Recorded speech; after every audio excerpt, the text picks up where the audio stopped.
Typhoeus is an operator that joins us in Arknights Endfield. Not only that, but she's our first new Reconvener since the game released, and that means there's an entire lifetime of lore to learn from the OG Arknights to properly understand her. And trust me, she's one of the most interesting yet. So sit pretty while I answer the question, who was Typhoeus actually? Like all the other Reconveners we know, Typhoeus used to go by another name back on Terra. Both her codename and real name was Typhon, or how she pronounces it in her amazing dub, Typhon is my only name. Her beginnings, frankly, are not all too happy, as is the Arknights classic. But to talk about that, we need the context of the nation that she calls home, that being Sami. A Terra nation based on a real-world mixture of Siberia, Sapmi, and Fennoscandia. Now, Sami is a traditionally isolated nation that preserves its ancient customs of animism and shamanism. They have no central government, instead being a collective of many tribes that thrive on the frigid tundra, all worshipping the guidance of the Faranmut Sami, of the same name. That's the Faranmut that fought on humanity's side in the First Angloid War. But if you were to visit the nation of Sami, I'd have to recommend one thing. Leave. Here are only a few of many rules you must follow. 1. If you encounter a silent person or a talking shadow, leave Sami immediately. 2.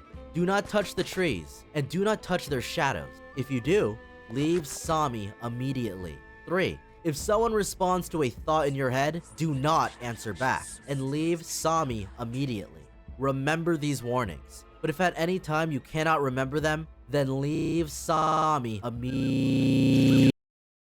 This is no product of base superstition. This is the hard-earned experience learned by those who live there. Beware the Collapsals, malevolent entities that inhabit the Infi ice field. They are not conventional.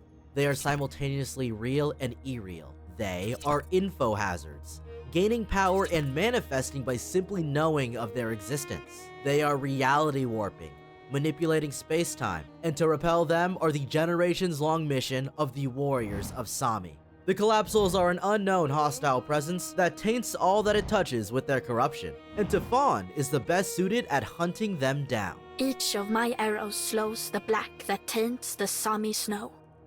Typhon's childhood was happy despite the circumstances. Her parents were Sarkaz expats that fled to Sami to escape persecution, but even there, they were considered outsiders. Though they were sequestered in a hut far away from the tribes, the Sami Fjord still taught them what they needed to survive. And in turn, her parents taught Typhon how to pray to Sami, how to draw her bow, how to be fearless in battle. She played the day away by the fireside, warmly loved by her parents, and was even blessed with the protection of the Beast Lord Amma. Unfortunately, that ephemeral dream didn't last. The Collapsals are ruthless, indiscriminate. The full details of what actually happened are scarce, but what we do know is that she was found by a Cyclops named Valarquin. She comes across a child Typhon covered in the black snow, crouched over her parents' bodies in despair. Typhon was badly wounded and on the verge of transforming into a Collapsal, but Valarquin refused to stand idly by. She embraced the child as she sobbed into her collar. She performed necrotic arts to try and prevent the spread of contamination and dress her wounds. She stayed by Typhon's side, vowing to eliminate her if she failed to stop the transformation.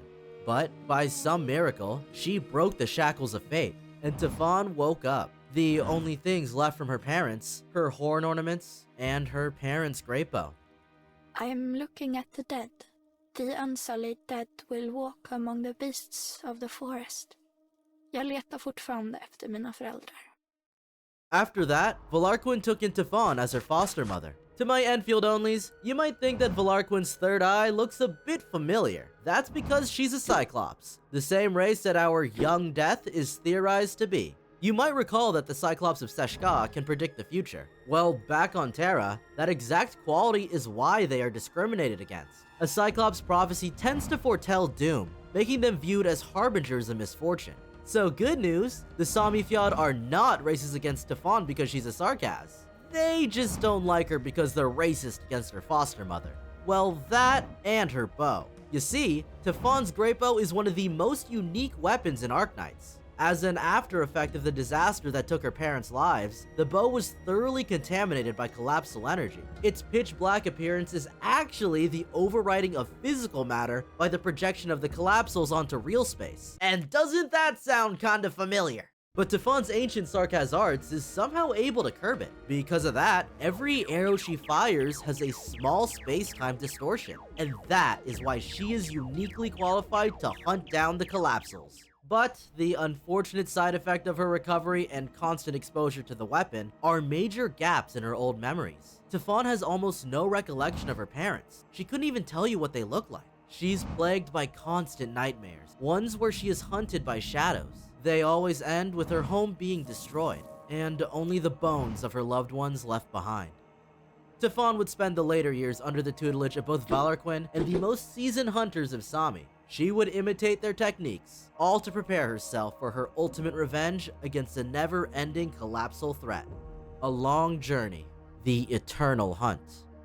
But while Valarquin was ever the helpful teacher, for a foster mother, they were never really all that tight-knit. For as long as Typhon had clear memories, Valarquin would often leave without saying anything. Bit of a deadbeat there, huh? In reality, she was off preventing disasters as foretold in her prophecies. And she didn't want to trap Typhon in what she thought of as fate's cage. When, way later, Valarquin is asked if she had ever gleaned a prophecy for Typhon's future, she denied ever doing so. But is that really the whole truth? Grasp these seeds tightly in your hand and run. Don't look back. I will take care of things here. We first meet Typhon in the story of Arknights by complete chance. If you recall Snowshine's original self, Aurora, you might be familiar with Magellan. She is an excellent explorer that regularly cooperates with Rhodes Island, and she just entered Sami in search of a missing exploration team. Accompanying her is Santella, a Rhodes Island operator and washed Sami shaman. Now, do you remember one of those old rules I mentioned before? If you encounter a talking shadow, leave Sami immediately. Well, Magellan walked up to it, resulting in a collapsal incursion. Thankfully, Typhon was nearby to save the day. Out of both goodwill and the want to not see the two get themselves killed, Typhon decided to accompany them as their guide. And throughout their journey through Sami, it's Typhon's expertise that keeps them alive, like giving them local remedies, such as putting a ball of mud and moss in their mouths to avoid collapsal detection, or keeping Magellan from touching the trees as to not anger the tribes they come across, and showing her bird brain the beauty of life in Sami. This particular expedition ends with the disturbance of the dead. In a ceremony honoring fallen warriors, the Collapsals corrupt the corpses. A quick story. They say that while asleep, the people of Sami can meet both the living and the dead in their dreams. Typhon always knew that if she turned back, she would get that one last glimpse of her parents that she's always wanted. Yet, she has never seen anything, because a hunter only keeps her eyes on her prey. She was once engulfed by the shadows but escaped from them. She is the one who walks the closest to disaster, which is why it's only natural for Typhon to be the one to stand between people and Collapsals. Thus does Typhon hold the line against the rampaging dead, keeping them at bay until help finally arrives. Get out of my home!